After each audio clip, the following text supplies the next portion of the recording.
Pre-flight checklist.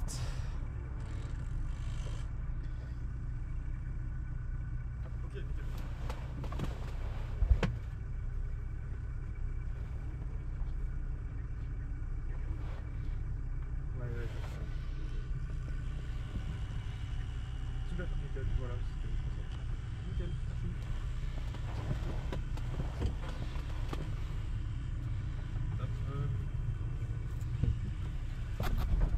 Bon,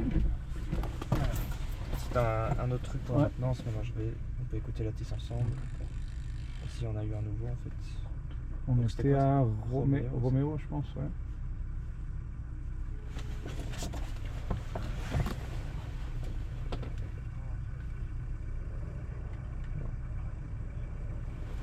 This meteorological information is limited and is not used for runway selection. Oui, 3. Arrival. Charter 1 information uniform 0815. Expect vectoring for ILS approach. Runway 24 for arrivals and departures. Runway surface condition at 0815. Dry runway condition code 666. C'est la même chose. Transition level 55. Pareil. Wind 300 degrees 2 knots. Variable between 50 and 350 degrees. Visibility 6 kilometers. Clouds overcast at 600 feet. 600. Temperature 13. Dew point 11. QNH 1026. Trend temporarily visibility 4,000 meters. Light drizzle. Clouds broken at 400 feet. 400. Confirm information. Uniform on first contact. Shower what information uniform 0815. C'est 400. Ouais, Temporaire 400. Broken 400. Ça va être pas terrible. C'est con, arrête.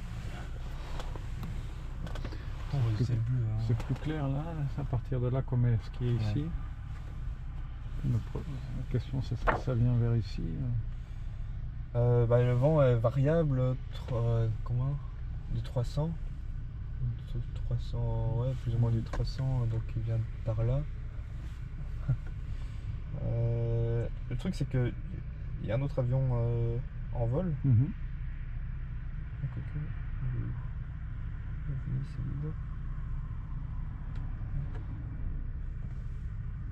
Il a atterri ou pas? Je sais pas, tu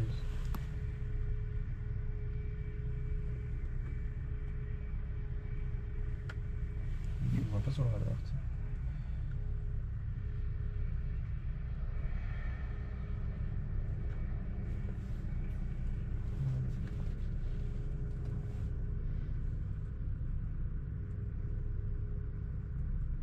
Parce que j'ai vu. Tu vois. Ah non, tu l'as raté toi. C'était Fred Jadin Mhm. avec un autre élève. Donc Liandre. Ils sont partis. Mais j'ai plus l'impression tôt. qu'ils étaient partis. Fred Jadin. Ils sont partis plus tôt, mais je les ai vus réatterrir. Mais je sais pas s'ils ont décollé ou alors si c'était un touch and go. Ou alors s'ils sont. J'ai pas fait attention. C'était avec Si je crois quand on est arrivé, il y avait un Piper qui était. Ouais, c'est ça, Ouais. il a décollé hein, et puis qu'est-ce qu'il a fait? On voit Il pas. a été se mettre là-bas. Je le vois pas non plus. Je vais essayer d'appeler Fred. S'il décroche pas, c'est qu'il est en vol. Ouais.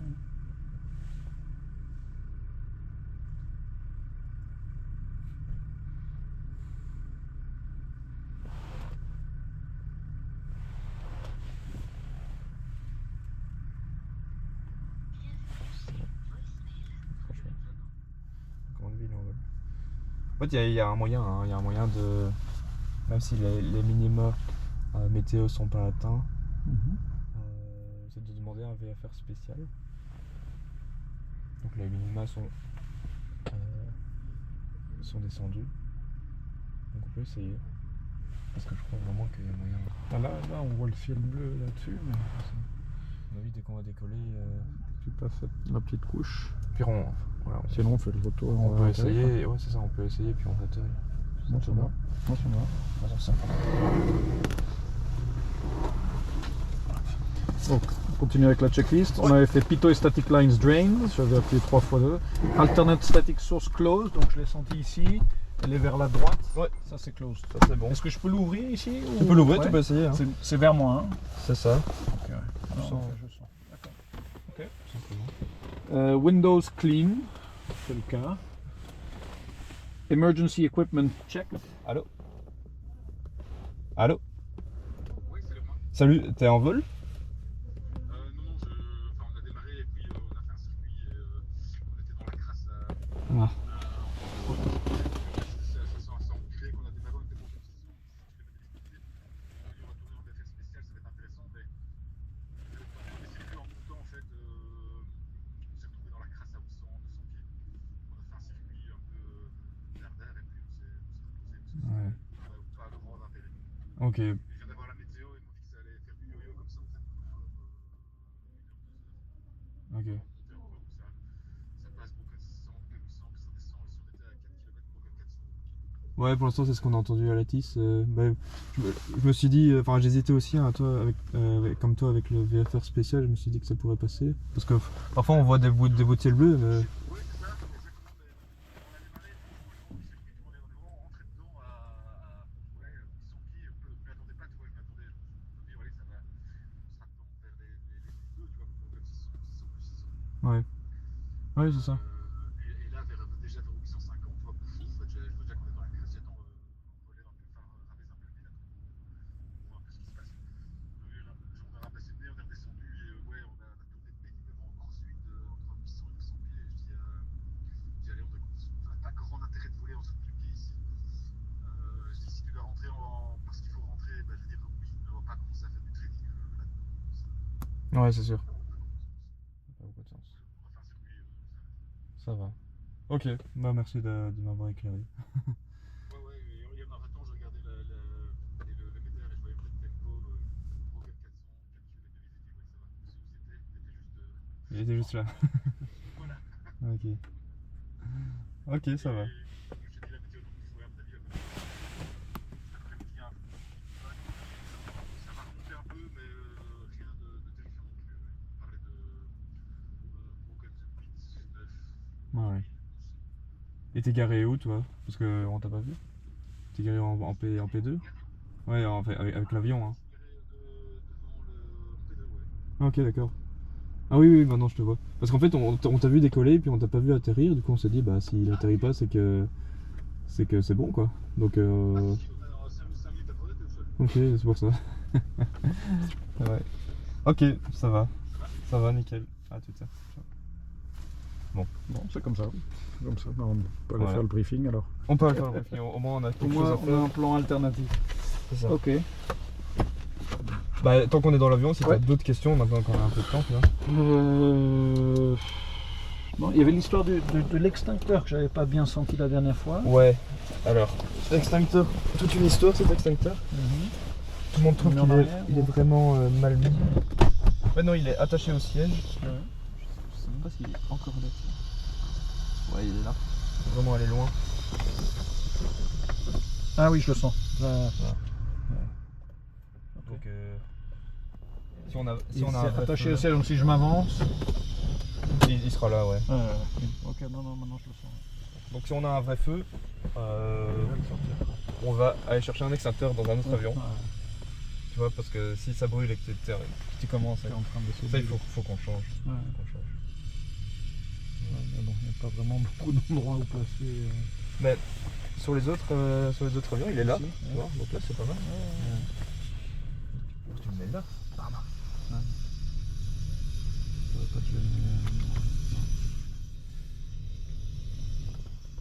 Réchauffe carbu.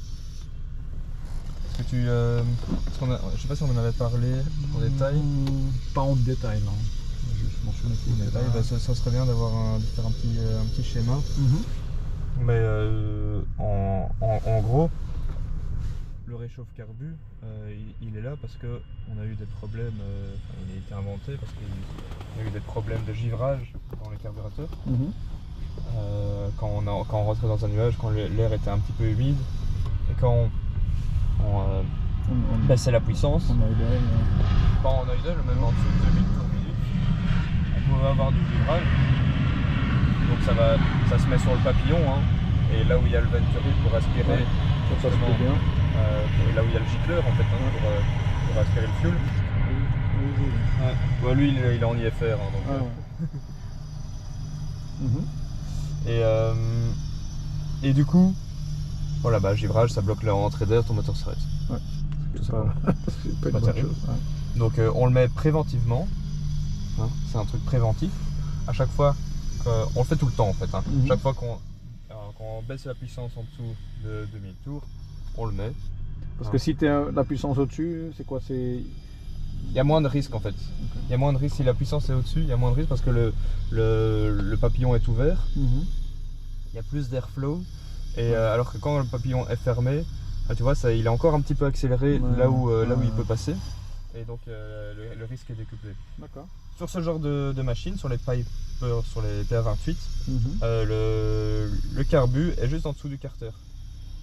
Ce qui fait que c'est un peu chauffé quand même, de base. Ce qui fait qu'on a très peu de cas de givrage carbu. D'accord.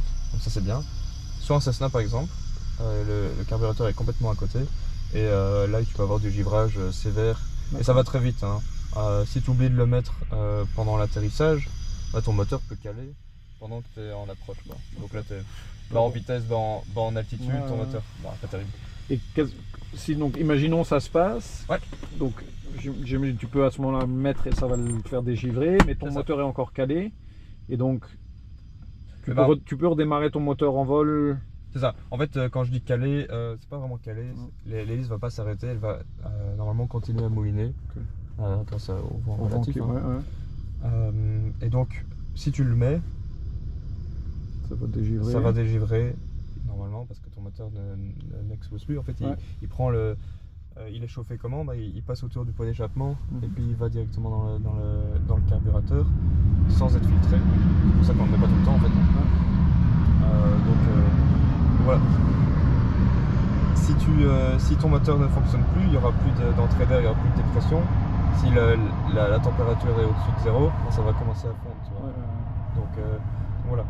Et donc à ce moment-là, tu dois faire une manip pour le relancer ou juste il va se relancer parce que l'hélice tourne? Et il va se relancer parce que l'hélice D'accord. tourne. Ok, d'accord. Tu peux mettre un coup de démarreur si l'hélice a calé, Ouais. ce qui arrive rarement avec ce genre de moteur.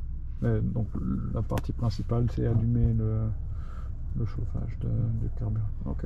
Et si tu suspectes qu'il y ait du givrage, par exemple, ta puissance va diminuer un petit peu. Mhm. Tu le mets. Alors, si tu as en effet du givrage, ça va être l'enfer. La glace va commencer à fondre, va se détacher et va passer dans ton Dans le moteur. moteur. Ça va faire des grosses vibrations, tu auras une grosse fumée blanche qui va sortir. Mais il ne faut surtout pas l'enlever. Ouais. Il faut remettre. Pour continuer à que ça évacue tout quoi. Après quelques dizaines de secondes, ça va redevenir comme avant. Quoi. Mhm. Okay. On peut avoir du givrage pendant le démarrage. Hein. Enfin, quand tu démarres juste après le démarrage, là, tu peux voir, surtout en hiver, hein, tu peux voir que le régime baisse. Là, tu le mets. Et voilà. Okay. C'est le seul moment où j'en ai eu en fait avec ces avions. Et donc tu le laisses pas en permanence parce que ce que tu disais c'est que ça fait rentrer de l'air non filtré ou C'est ça. Ça fait rentrer de l'air non filtré, donc ça c'est pas bon pour le moteur. Ouais. Et en plus ça fait rentrer de l'air chaud, ce qui fait que tu as une baisse de puissance. C'est pour ça que quand on le teste, on le met on. Tu sens. Il y a une petite baisse de puissance parce que l'air chaud est moins dense, et donc il y a moins de quantité d'air et donc une moins bonne combustion. Ok. On va voir quand est-ce qu'il disparaît l'avion. Ouais, c'est vraiment pas loin. C'est pas terrible. Hop, il est parti. Ouais, dans le moteur. Et c'est pas bon là. j'ai volé avec un avion comme ça, c'était pas celui-là, hein, mais c'était similaire. Dans les nuages, alors qu'il givrait, j'ai pas eu de givrage carbu. Non. Tu vois, donc le fait qu'il soit proche de. une fois qu'il soit proche, j'étais gaz en grand, c'était pendant la montée. J'ai eu du givrage sur les ailes, mais pas dans le carbu. Donc. Ça, tu dois faire quelque chose. S'il y a du givrage sur les ailes, il y a quelque chose à faire ou... Ouais, tu dois faire demi-tour. Alors, c'était un vol assez tricky. Hein. Je devais envoyer un avion, c'était le PHK, qu'on a converti depuis en diesel, hein, mais il était comme ça en avgas. Je devais l'amener à court trait. Il faisait moche, donc je suis parti en IFR, comme le DA42 là. Sauf qu'il givrait, il y avait une couche de nuages quand même à traverser. assez importante. Mhm. Donc j'ai décollé, j'ai commencé à traverser la course. J'ai commencé à avoir un petit peu d'accumulation au niveau du bord d'attaque. Pas grand chose. Donc là, en fait, si ça t'arrive toi, alors que c'est la première fois que tu es des givrages, tu fais demi-tour. Ouais. Parce que tu sais que là où tu étais, ça ne Il y en givre avait pas. ouais. Tu fais demi-tour. Normalement, ça n'arrivera pas parce que tu ne rentreras pas dans les nuages. Mhm. Ouais. Mais j'ai continué, j'ai monitoré vraiment de près Mhm. la formation de glace. Et à tout moment, j'étais prêt à faire demi-tour. Ouais. J'ai traversé assez rapidement la couche. Donc grand ciel bleu au-dessus. Ouais, Hein. ouais. Avec le soleil, ça a complètement dégivré le bazar. Rapidement. Rapidement, ouais. Ok. Très rapidement. Et quoi, est-ce que c'est genre tu vois entre guillemets qu'il y a une couche blanche ou est-ce que tu vois quelque chose Tu vois quand même une petite épaisseur. Je peux te retrouver la photo. Mhm. Ça va être un peu compliqué parce que ça fait encore longtemps. C'était quand? C'était l'hiver dernier en fait. Donc, juillet. Et ouais, tu vois quand même une petite couche. Alors tu vois dans tes cours qu'il y a plusieurs types de givrage. Hein. Le plus dangereux, on va dire, c'est le clear ice, ce qui arrive surtout dans les orages. C'est des gouttes d'eau surfondues, donc à température zéro, mais encore liquide, et qui viennent taper le bord d'attaque et qui gèlent. Voilà, Qu'est-ce que c'est ça fait une grosse couche, très dure, pas facile à enlever, et donc ça déforme le bord d'attaque. Ouais, ça change ton profil d'aile, quoi. C'est ça change le profil, et du coup, bah... En fait, avec le givrage, faut vraiment faire gaffe parce que c'est... Tout va bien, et puis à un moment, bah, t'en as trop, et t'en as trop lourd, tu perds Et est-ce que tu le sens quand même graduellement, ou c'est vraiment... Tu le vois en fait. Ouais. Tu le sens pas. Moi, je sentais rien du tout. Mais tu le vois.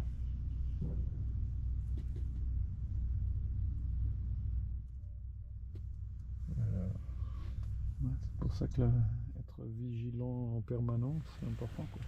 Tu le vois, je sais pas, on voit pas très bien, mais il y a une couche vraiment au bord. Et on voit que c'est aussi un petit peu... Ouais, des lignes là. Ouais. C'est à fond. Non, ouais, on voit des lignes. Ouais. Et là, tu vois aussi que c'est pas lisse comme... C'est ça, exactement. Ouais. Donc je suis monté au-dessus de la couche, Mhm. et puis ça allait quoi. Ça a fondu après. Après ça a fondu. Mhm. Voilà. Donc Ok. certains avions, comme le DA42 qu'on vient de voir, qui a un système anti-givre. Ok. C'est pas du chauffage, c'est Non. du glycol. C'est le bord d'attaque est poreux en fait. Ok. Et donc tu peux injecter tu peux Ouais, mettre du glycol, faire sortir du glycol. D'accord. Ce qui fait fondre. Ah ouais, d'accord. Non, j'aurais pensé que c'était un petit chauffant. Mais ouais. Les avions de ligne c'est chauffant, donc Mhm. ça utilise l'air chaud qu'ils utilisent aussi pour le chauffage à l'intérieur de la cabine, Mhm. qui vont passer dans le bord d'attaque des ailes, dans le bord des moteurs pour chauffer. Ouais. Les Pilatus, ils ont des boots gonflables Mhm. avec de l'air comprimé, hein. Ouais, ça casse la... Ça casse la glace. Ah, intéressant. Non. Et donc ça, c'est quoi? C'est l'extérieur? Enfin, comment ça fonctionne? C'est le bord d'attaque qui est... Ouais, on pourra Ok. aller voir hein, quand on retourne. Ouais. C'est vraiment les bords d'attaque Ok. qui gonflent et puis... et ouais, juste les bords d'attaque. Ouais, ouais. C'est là où ça givre. Hein. Ouais, ouais. Et c'est là où c'est Et plus ça important. change pas tellement le profil de vol quand on Bah un remonte, petit tu peu, sens mais que- c'est que pendant quelques secondes. Ouais. Je sais pas si on le sent vraiment. À mon avis, oui. Ouais, généralement, les turboprops, ils ont ça. Ils sont... Ouais, ils sont partis. Ça va être une bonne leçon pour eux parce que dans les nuages, c'est quand même chouette de faire l'IFR. Pendant ma formation IFR, j'étais constamment dans les nuages, ça c'est chouette. Alors que si tu le fais en été, par exemple, t'as tout le temps un ciel bleu, donc c'est moins immersif. Quoi. C'est combien d'heures ça de la formation Ouais, IFR? Alors c'est comme un PPL. Mhm. T'as une trentaine d'heures de simu et puis une quinzaine d'heures de réavion. Il est encore... Ah, il a disparu. Mhm. c'est assez chouette. Si tu veux faire le BIR après. Ça, c'est quoi BIR? C'est le Basic Instrument Flying, c'est ce qu'on Ouais. propose à l'école. C'est Je pense que ça m'intéresserait. c'est globalement la même chose. Mhm. Et ce sera sur cet avion-là, il est certifié IFR. Sauf que le rating est plus facile, plus rapide, et tu as juste des minima un peu plus hauts. Mhm. Tu vois, des minima de visibilité, de plafond un peu plus haut que le vrai instrument rating. Ok. Mais Il y a une grosse différence de temps pourquoi tu ferais un BIR plutôt qu'un full bah, parce que c'est c'est bon, c'est D'accord. moins de temps. Ouais. Il y a quand même une grosse différence de Ok. temps. Ouais. Ok. En fait, il n'y a pas de minimum sur le BIR, c'est selon le client, Ouais. le candidat. Mhm. Si tu es extrêmement doué, bah, tu peux le faire en 5 heures. Ouais, C'est ce qui m'étonnerait. non, bah c'est. Faut bien le faire quoi, parce que c'est. Ah, c'est sûr, c'est pas évident. Non, ça et un rating de nuit, je pense que c'est un truc qui m'intéresserait aussi potentiellement. Ouais, c'est chouette. Rating de nuit, c'est pas grand chose, c'est 5 heures. Ouais, c'est ce que j'avais vu. C'est pas grand chose et c'est chouette. Comme ça. Et en plus, c'est à vie, donc tu le fais. Puis t'es plus emmerdé avec le sunset. Mais merde, faut vite atterrir. Ouais, ça, c'est pas terrible parce que Ouais. tu te dépêches, donc tu fais mal tes trucs. Ouais. Alors que si tu sais que t'as une information, le night rating, bah, Mhm. c'est tout Ouais. cool. Sauf si, bien sûr, tu pars de Namur. Voilà, il faut atterrir avant le sunset parce que Ouais. il faut que l'aéroport Soit l'aérodrome ouvert, soit ouais. aussi ouvert. Quoi. Ah, il ferme. Il fait pendant le week-end au sunset et pendant la semaine à 20h. D'accord. 20h s'il fait encore jour à 20h. Sinon. Ouais, c'est ça, au sunset. Est-ce que le fait maintenant d'avoir ouvert à Namur, est-ce que il y a des vols entre guillemets Charleroi-Namur pour entraînement ou pas particulièrement? Genre si t'es à Charleroi, tu tournes autour de Non, Charleroi. on en fera Ouais. un. On ira beaucoup à Namur. Quand tu D'accord. feras tes touches, on ira beaucoup à Namur. C'est bien D'accord. parce que c'est une piste beaucoup plus courte, Mhm. beaucoup plus adaptée à nos avions. Donc, si tu fais que Charleroi, bah, la première fois que tu iras sur un terrain un petit peu plus petit, bah, Oui. ce sera. Oula. Ouais. C'est une technique complètement différente. Ouais. Donc, c'est ouais, on ira. C'est vrai que là, ouais, elle est tellement longue que t'arrives. Tu peux décoller, atterrir et redécoller sans problème. Ok, c'est clair. Ça Non, va mais sinon, non, pas de questions. pas d'autres questions Je suis sûr qu'il n'y en aurait pas, mais là, comme ça. Ouais, évidemment. C'est parfait. Je vais brancher ça. Écoute, on va le rentrer alors. Ouais. Parce que maintenant il rentre en maintenance. Et là, maintenant, ça se fait ici ou... Ouais. D'accord. Pour la 50 heures ici. D'accord, on va me faire aller quelque part. Parfois il faut l'emmener à Klimbergen ou quoi. Tiens, attends, j'étais en train de chercher pour m'acheter un casque. Ça, Ouais. c'est quoi comme version du. C'est un David Clerc. La version, ça je Ouais. ne sais pas. J'étais en train de regarder. Non, il y a pas l'indication de. T'as noté dessus Catégorie B.